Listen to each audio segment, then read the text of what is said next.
Hey listeners, Britt Malazza back with Bellefonte Area School District. Thanks as always for joining us on another podcast. I usually try to bring these once a month with new topics that affect our school and community, though you may have noticed we're doing more recently, especially with the elementary building project planning still underway. And we really just want to provide our community with as much information as possible, of course, with the people who know about those details the most.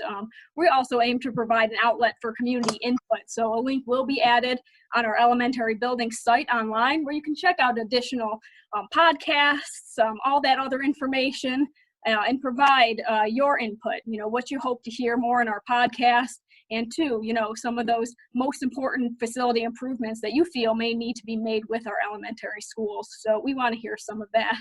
So joining me today is some members from Hunt. We have Mike Jones, Darren Rathbun, Greg Barr, again from Hunt, in addition to John Gazar, the school board president, who also heads the facilities committee that's helping facilitate this process. So guys, just appreciate you joining me here again today. Great, thanks for having us. Oh, absolutely. I was saying earlier, I think we're going to be doing these so much, we're going to start becoming good friends by the end of all this. That's great. Well, Brett, we may become friends, but I'm not sure about me and Darren. Oh no. Yeah. we spend too much time together to be friendly. So it's better that we're doing this then virtually through Zoom. Absolutely. See, all strategic planning here. Anyway, I want to direct my first question actually at John Gazar and some information, with the committee that he's on. Really, Hunt provided some details of the needs assessment that they did within the past month at a meeting you guys had a few weeks ago with the committee. In our last podcast, we talked about some of that information that Hunt found. After hearing some of that, John, what's the committee's initial response or feedback in terms of what you guys heard from Hunt in the first place? Well, thanks, Britt, and thanks for doing this. I will say that the committee has only met one time so far, and it was in that meeting with Hunt. And we had charged each committee member to go back into their neighborhoods as much as can be done virtually or in the environment that we're in, and test a few things. One would be just get a good feel for the tolerance of virtual meetings for now as we go through this process, and at what point they think that we should transition out of that and get into face-to-face in the public or in those communities. So that's really where we left it, letting them know that their role is more of a liaison between the community, the district, and the engineer. The purpose of this committee is here to help the engineer facilitate their process. So we're sort of gauging our meetings around the needs of Hunt and their group. So I believe after this podcast, maybe next week sometime, we're talking about bringing another meeting together to go over some educational space needs. But that's kind of where we're at for now. Okay, yeah, good to know, and that's good clarification too. I know we talked about the committee before.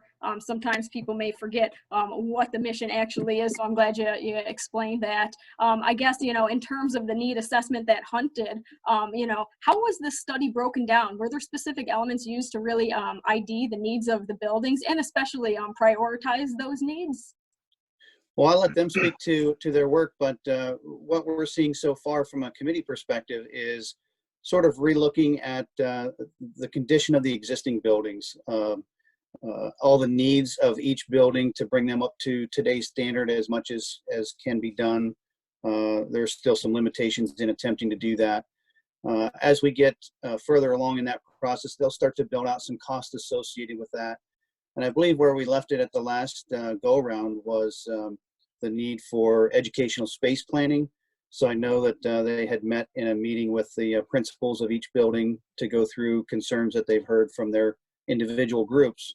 And again, it'd be better for them to speak to that. But I think as far as the process goes, so we got a good look at the buildings as far as the condition of the structure, the facade, the infrastructure, and the wiring and HVACs, et cetera. And now we're building into the educational space needs, how well the buildings fit the needs of each principal and their groups. And really that's going to help identify whether a building can be renovated, added on to, or whether we're going to have to look at other options. So I think from a committee's perspective, that's where we're at. We'll look for feedback from the engineer to as to when and where we can help the most next, and then we'll attack that as it comes. Okay, then I'll hand it over to Hunt and talk a little bit about that study breakdown. Like I had said before, what kind of elements were used to ID the needs of each building. Okay. Yeah, I can jump into that. So, I mean, the assessment really included a building walkthrough. We reviewed, existing documents, records, existing drawings that the district had. And really those were the tools really used to come up with the condition assessment. I think, John hit on the educational space planning that we're working on. In addition to that, we reviewed all of the community feedback that we've received from, previous studies, meetings that have happened in the past 3 years or so. And that we think is one of the more important pieces to this assessment is, hearing that feedback is important to the process. And we've actually summarized some of that feedback we've heard into a packet that we've sent to Britt, and we're looking to post that on the district's website for everybody to look through and evaluate. Mhm.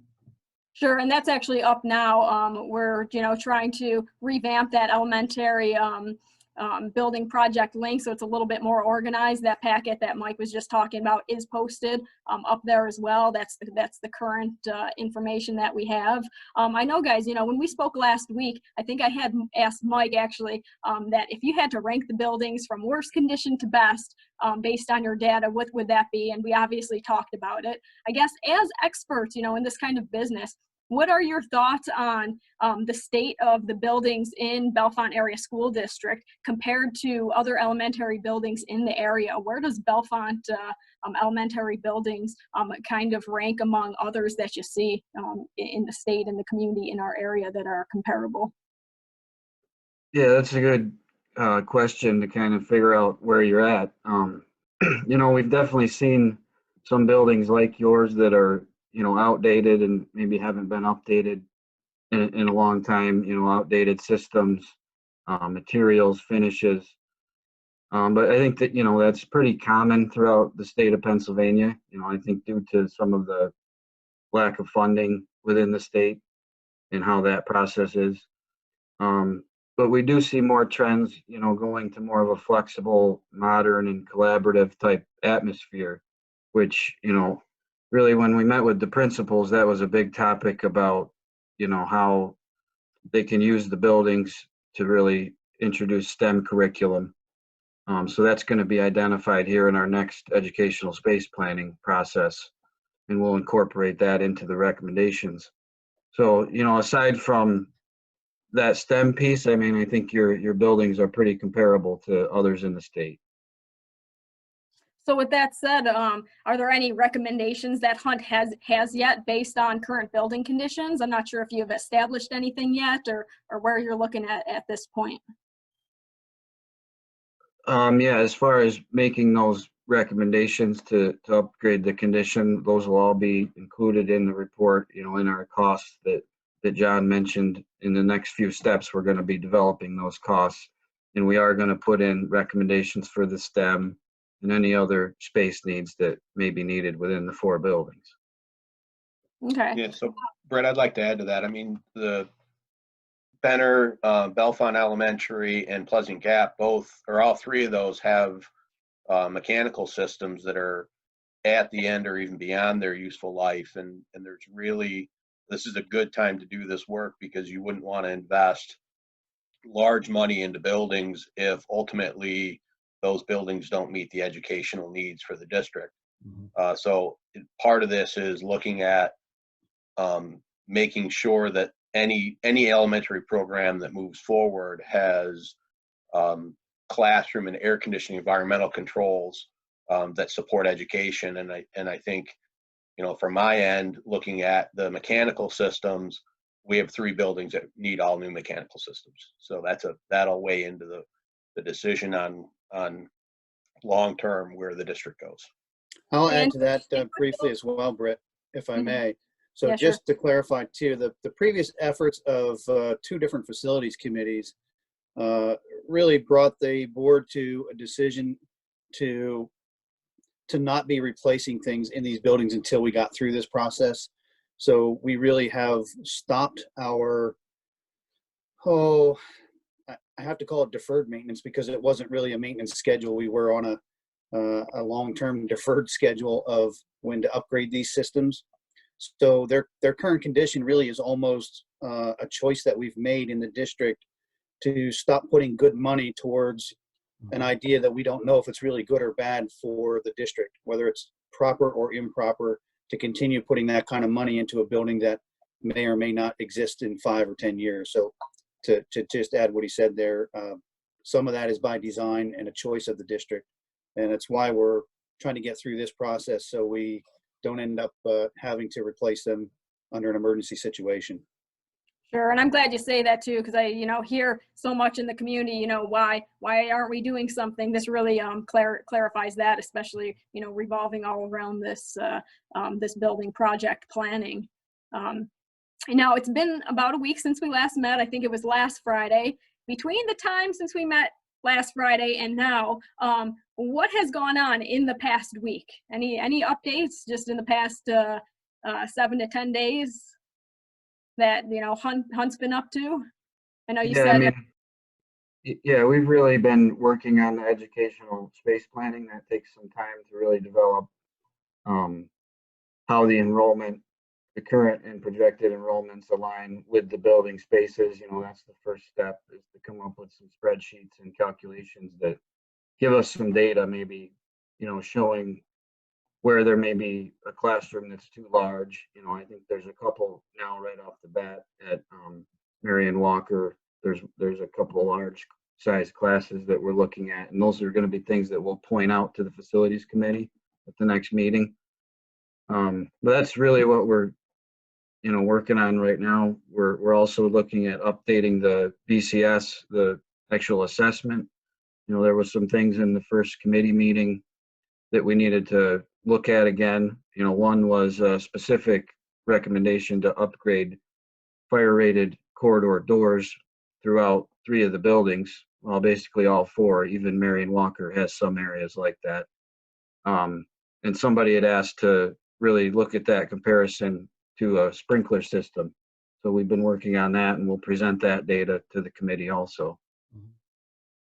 so. There's been a couple times where you guys have said 3 of the buildings, and then kind of talked about Marion Walker separately. When you say 3 of the buildings, I'm assuming that's Bellefonte, Benner, and Pleasant Gap. Are those possibly the highest, the buildings with the highest needs? Yeah, we would agree with that. I mean, I know we all know that Marion Walker did have more recent upgrades. I think it was 2007. But that's not to say that there isn't needs there and isn't things that can be done there. I know that's an important piece for the community at Marion Walker to be included in the process still. That's some of the preliminary feedback we've heard from the committee, and I'm assuming from the community out there. So there's things we can do like energy efficiency. There's a couple minor ADA and still some code requirements that we want to look at.